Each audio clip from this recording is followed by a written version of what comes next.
చూస్తారు? తెలంగాణలో చంద్రబాబు నాయుడిని ఏమన్నా అంటే కేసులు పెడతామని ఒక సర్క్యులర్ రిలీజ్ చేయడాన్ని ఎట్లా చూస్తారు మీరు? తెలంగాణ ఈరోజు తెలంగాణ ముఖ్యమంత్రి అంటే ఓటుకు నోటు ఏటు రాష్ట్ర ముఖ్యమంత్రిగా పనిచేస్తున్నట్టు ఇలా ఒకటి ఏముండాలంటే ఈ జీవోలా వీళ్ళు పెట్టిన ఏదైతే ఎక్స్కు పంపినరో అందులో ఏముండాలంటే ఈ భారతదేశంలో ఏ ముఖ్యమంత్రిని అన్నా కానీ మేము చర్యలు తీసుకుంటాం, కానీ కేవలం చంద్రబాబు నాయుడు పైనే పెడితే మేము ఎందుకు ఊకోమంటే ఈ రాష్ట్రానికి షాడో ముఖ్యమంత్రి డైరెక్ట్ ముఖ్యమంత్రి ఏందన్నట్టు?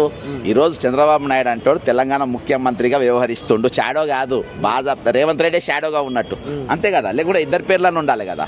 నారా చంద్రబాబు టార్గెటింగ్ నారా చంద్రబాబు నాయుడు, మా రేవంత్ రెడ్డిని ఏమన్నంటే నేను ఊకోను అన్నట్టున్నది ఇది. రేవంత్ రెడ్డి తెలంగాణ పోలీసు అట్టిస్తారు, తెలంగాణ సీఎం చంద్రబాబు నాయుడు అంటారు, మరి రేవంత్ రెడ్డి అది రేవంత్ రెడ్డి చెప్పాలి. ఈరోజు ఇది జీవో ఎవరిది? తెలంగాణ పోలీసులు ఎవరు తీయాలి? ఉంటే రేవంత్ రెడ్డిని చంద్రబాబు నాయుడు ఉండాలి, లేకుంటే భారతదేశంలో ఏ ముఖ్యమంత్రి ఉన్నా కానీ మేము తీసుకోనని ఎక్స్కు మీరు లెటర్ పెట్టాలి. కానీ కేవలం చంద్రబాబు నాయుడు అని ఎందుకు పెట్టాలి? ఈ తెలంగాణ పోలీసు ఎవరి కోసం ఎవరు జీతాలు ఇస్తుండ్రు? ఏపీ గవర్నమెంట్ ఇస్తుంది. ఆ జీతాలు మీకు తెలంగాణ వాళ్ళు ఇస్తుండ్రా? మీకు ఎవరు ఇస్తుండ్రు? తెలంగాణ ప్రజలు ఇస్తుండ్రా జీతాలు? వాళ్ళ దగ్గర పోయి జీతాలు తెచ్చుకోండి. తెస్తే నువ్వు కాపాడుతా అనుకుంటే భారతదేశంలో ఉన్న అన్ని సీఎంలకు కోడ్ చేసి పెట్టాలి. ఒకటి చంద్రబాబు నాయుడు గురించి మాట్లాడితే అంటే నువ్వు సిద్ధరామయ్యని తిట్టుకో అన్నట్ట, నువ్వు హిమాచల్ ప్రదేశ్ను తిట్టుకోవచ్చు అన్నట్ట, లేకుంటే పక్క కేరళ రాష్ట్ర ముఖ్యమంత్రిని తిట్టుకోవచ్చు, వాళ్ళందరూ ఇది కాదు, మేము ఇద్దరే శుద్ధపూసలము, మా బాస్ ఇంకా శుద్ధపూస అన్నట్ట, లేకుంటే హైదరాబాద్ బ్రాండ్ ఇమేజ్ పెంచిన చార్మినార్ కట్టింది ఈయననే, కుతుబ్ మినార్ కట్టింది ఈయననే, ఇక్కడ బిర్యానీ వంట చేసి ఎట్లా ఆయన చెప్ప తిరుగుతాడు కదా ఆడిడ. అవన్నీ దానికోసం మీరు దేనికోసం అని మీరు చూపించే ప్రయత్నం చేసినా కూడా ఈ పోలీస్ అధికారులు కావచ్చు వీళ్ళకి కావచ్చు అసలు తెలంగాణలో ఉన్న సోషల్ మీడియాలో అంటే ఎందుకు భయం? అంత భయం ఎందుకు? బ్రదర్, నాకు భయం భక్తి నాకు అవసరం లేదు. నేను ఒకటే చెప్తున్నా, రూల్ అంటే అందరికి ఒకటి ఉండాలి. ఈ భారతదేశంలో ఏ ముఖ్యమంత్రిని తిట్టినా కానీ మేము తెలంగాణ పోలీసు మేము యాక్షన్ తీసుకుంటామని అనాలి. ఇలా ఏం చెప్పిండ్రు? మన రేవంత్ రెడ్డి పేరు కూడా లేదు. ఏమని చెప్పిండు?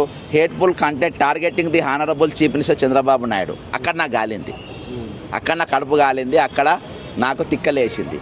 ఈ తెలంగాణ పోలీసులు ఈరోజు భారతదేశం అందరి రాజ్యాంగం ప్రకారం ఎవరిని అన్నా కానీ నేను ఊకొని అనాలి. ఒకటి చంద్రబాబు నాయుడిని అంటేనే మేము ఊకోమని అంటే మేము ఎందుకు ఊకుంటాం? మేము ఇక్కడ ఈరోజు తెలంగాణను ఎన్ని విధాలుగా దీన్ని సర్వనాశనం చేయాలి అన్ని విధాలుగా సర్వనాశనం చేస్తుండి ఇవాళ ఒక షాడో బాజాబ్తా ఇంత మించిన సాక్ష్యం ఏం కావాలబ్బా? ఈ తెలంగాణ మీద అధికారం చంద్రబాబు నాయుడు పరువు పోతుందన్న ఒక ఇంగిత జ్ఞానం అన్న ఉండాలి కదా. ఇట్లా చేస్తే అధికారులకైనా ఉండాలి, అటు వాళ్ళంటే పొలిటికల్, మరి వీళ్ళు ఇట్లా బ్రదర్ A1 A2 వీళ్ళిద్దరు ఓటుకు నోట్ల బాజాబ్తా దొరికిన వాళ్ళు, వాళ్ళ సిగ్గుశరం ఏముంటుందబ్బా? సిగ్గుశరం ఎందుకుంటుంది చెప్పు? వాళ్ళకి ఏముండదు, వాళ్ళ లేదు. ఈరోజు తెలంగాణ మనకన్నా ఉండాలి కదా, ఈ జీవో తీసిన వాళ్ళకన్నా ఉండాలి కదా. నేను దీన్ని అంత ఈజీగా వదిలిపెట్టా, నేను అవసరమైతే కోర్టుకు కూడా పోతా. దీన్ని ఒక 2 సవరణ నేను అడుగుతున్నా, పెడితే అందరు ముఖ్యమంత్రులకు పెట్టు, లేకుంటే ఇది ఈ కంప్లైంట్ వాపస్ తీసేసుకో. నేను ఒకదాన్ని పెట్టేదాన్ని మాత్రం నేను ఒప్పుకోండి. నేను దీన్ని రేపు నా డీజీపీ ఆఫీసులో బాజాబ్తా బైఠాయిస్తా, దాని ముందు కూర్చుంటా, ఎట్లా తీసిండో చెప్తా.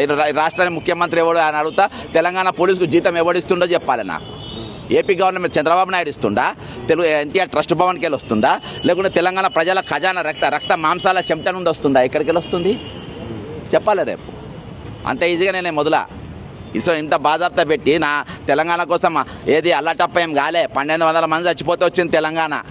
ఇవాళకి మేము నష్టపోతూనే ఉన్నాం, ఇవాళకి మీరు ఎన్ని చేసినా భరిస్తున్నాం. ఇవాళ కాకుండా రేపు మేము మార్చుకుంటామని చెప్పి మా నౌకర్లు కూసుకుంటావు, నా నీళ్లు గుంజుకుంటావు.